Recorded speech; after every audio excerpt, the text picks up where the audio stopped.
One. Hello दोस्तों, नमस्कार। मैं विजय कुमार सिंह आपका स्वागत करता हूं अपने चैनल जामुन 224 पे। मैं आज ये वीडियो बना रहा हूं स्टेट बैंक ऑफ इंडिया, जिसका सपोर्ट और रेजिस्टेंस के बारे में है और ब्रेकआउट के बारे में है। ये मेरा एक फेसबुक पेज है जामुन 224। उस पे मैंने कुछ दिन पहले मैंने अपना स्टेट बैंक ऑफ इंडिया का एक टारगेट दिया था 295 का, जो मुझे लगता है कि 293 तक तो ये कल टच किया था ही, जो मंडे को शायद टच कर जाए। तो आइए दोस्तों, मैं आपको स्टेट बैंक ऑफ इंडिया के चार्ट पे लेके चलता हूँ। पहले उससे पहले मैं आपको बता दूं कि ये state bank of India money control पे आप देख सकते हैं NSE BSE। ठीक है, फ्राइडे को 287 का लो था। ठीक है, 0.25 293.60 का हाई था। ऑलमोस्ट मेरा टारगेट हिट होने वाला है, जो कुछ तकरीबन 1 रुपये 40 पैसा बाकी है। अब इसका हाई आप 52 हाई 315.30 है। ठीक है, इस हाई को आप ध्यान रखिएगा, 315.30। ठीक है, ये चार्ट है investing.com। ये एक फ्री वेबसाइट चैनल है जो आपको फ्री में रियल टाइम चार्ट आपको देती है, जिससे आपको कहीं खरीदने की जरूरत नहीं है। आपको रियल टाइम पे 5 मिनट में 15 मिनट का 1 घंटे का चार्ट आप देख सकते हैं रियल टाइम, जब भी मार्केट ओपन होता है। ओके, तो आइए मैं आपको स्टेट बैंक ऑफ इंडिया का चार्ट दिखाता हूँ। ये स्टेट बैंक ऑफ इंडिया का चार्ट है। आप जैसा देख सकते हैं कि यहाँ पे कुछ मैंने लेबल, कुछ हॉरिजॉन्टल लाइन लगाया है, जो ये सपोर्ट और रेजिस्टेंस का काम करता है। ठीक है, जैसे आपने पिवट पॉइंट के बारे में सुना, जो भी ये सपोर्ट और रेजिस्टेंस है। ठीक है, लेकिन ये हेलो लेकिन सॉरी, ये प्राइस एक्शन सपोर्ट रेजिस्टेंस है, ना कि पिवट पॉइंट सपोर्ट और रेजिस्टेंस है। ये प्राइस एक्शन, जिसको प्राइस एक्शन के बारे में जानकारी आ गया, वो कोई भी इंडिकेटर्स यूज नहीं करता है। तो दोस्तों आइए, मैं ये देखिए, पहला, जब ये लेवल है, इस लेवल से मार्केट ऊपर गया तो यहाँ एक रेजिस्टेंस उसको मिला, जो ये इसका था, इस प्राइस का था। तो वहां से फिर नीचे आया। ठीक है, फिर उसी लेवल को उसने तकरीबन टच करने का कोशिश किया, थोड़ा सा ऊपर। ये जो ही नहीं है कि पूरा ही टच कर जाए, या पूरा उससे ऊपर से भी जा सकता है, थोड़ा सा 2-3 रुपया ऊपर या 2-3 रुपया नीचे हो के फिर वापस से बाउंस बैक हो।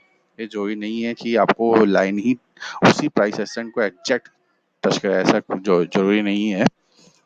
ठीक है, तो दोस्तों यहाँ देख सकते हैं इस प्राइस एक्शन को उसने सपोर्ट किया। ठीक है, और वापस से इसने बाउंस बैक किया। ठीक है, और इस रेजिस्टेंस को ब्रेक कर किया, उसके ऊपर क्लोज दिया उस दिन।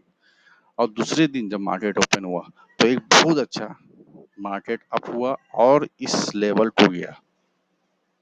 ठीक है, उसने एक नया रेजिस्टेंस बनाया। ठीक है, फिर वहां से नीचे आया, उस लेवल को, उस सपोर्ट को बनाया जो पहले उसने तोड़ा था। अपने रेजिस्टेंस, जब भी कोई भी रेजिस्टेंस टूटता है वो सपोर्ट बन जाता है। ठीक है, तो ये इस रेजिस्टेंस को तोड़ा था, वही अब सपोर्ट का काम कर रही है। ठीक है, अब यहाँ पे इस सपोर्ट पे आया और यहाँ से वापस से देखिए 279 के नीचे तक आया था, फिर वापस से दूसरे दिन उसने यहाँ एक ग्रीन कैंडल बनाया, वापस से फिर यहीं पे नीचे आया। और इससे नीचे मार्केट है ना, करीब 1 2 3 4 5 5 दिन तक इस यहीं आसपास में घूमता रह गया। ठीक है, और उसके बाद देखिए इसने उस रेजिस्टेंस को तोड़ दिया, दूसरे वाले को, और वापस से फिर एक नया हाई बनाया जो 315 का था, जो मैंने आपको बताया था 315.30 का। ठीक है, इसलिए अब ये सपोर्ट बन गया, ठीक है। अब ये लेवल है, इसने ऐसा तोड़ा। अब ये देखिए सेम चीज वही प्रोसीड्यूर है, फिर वही। अब यहाँ क्या है मैं आपको बताना चाहता हूँ, एक सपोर्ट रेजिस्टेंस आपको बस समझ में आ गया होगा कि कैसे है, ठीक है।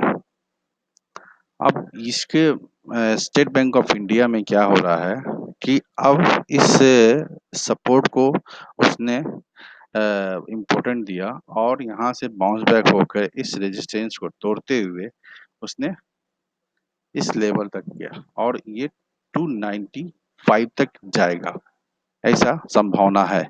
ये जो कैंडल है, इस दिन 3 घंटे तक मार्केट एनएससी का बंद था, जो इतिहास में पहली बार हुआ है, ऐसा कभी नहीं हुआ था।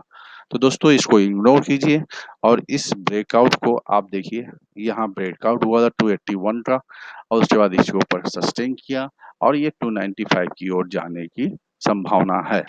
अगर इसको ब्रेक करता है तो 308 के लेवल को टच करेगा, ठीक है, ऐसा संभावना दिखता है, ठीक है।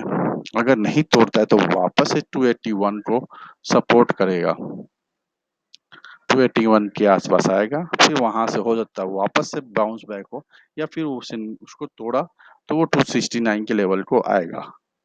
लेकिन ऐसा संभावना कम लगता है, मुझे ऐसा लगता है कि 295 को ये टच कर जाएगा और उसको भी ब्रेक करेगा और 308 के लेवल को वो टच करेगा।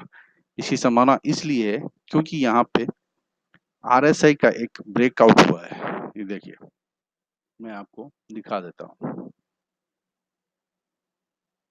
देखिए ये आरएसआई का एक ब्रेकआउट हुआ, इसके ऊपर ही आरएसआई ने क्लोज दिया है और ये 58.60 का लेवल है जो बहुत ही बुलिश मोड में प्रदर्शित कर रहा है और इसका 70 तक आते आते मुझे लगता है इसका ओवर अबाउट होते होते मुझे लगता है 308 के लेवल को या फिर वो 315 को जो 52 हाई हाई है उसको टच कर सकता है। तो दोस्तों आशा करता हूँ आपको ये मेरा वीडियो अच्छा लगा होगा, कृपया इसे मेरे चैनल को लाइक करें और कमेंट करें। ये अगर कुछ गलती हो तो उसके लिए मुझे माफ कीजिएगा। मेरे पेज फेसबुक पेज पे जाएं, वहाँ पे मैं अपना व्यू देता हूँ स्टॉक के बारे में, निफ्टी के बारे में और क्रिप्टो करेंसी के बारे में भी। ठीक है दोस्तों, जय हिंद।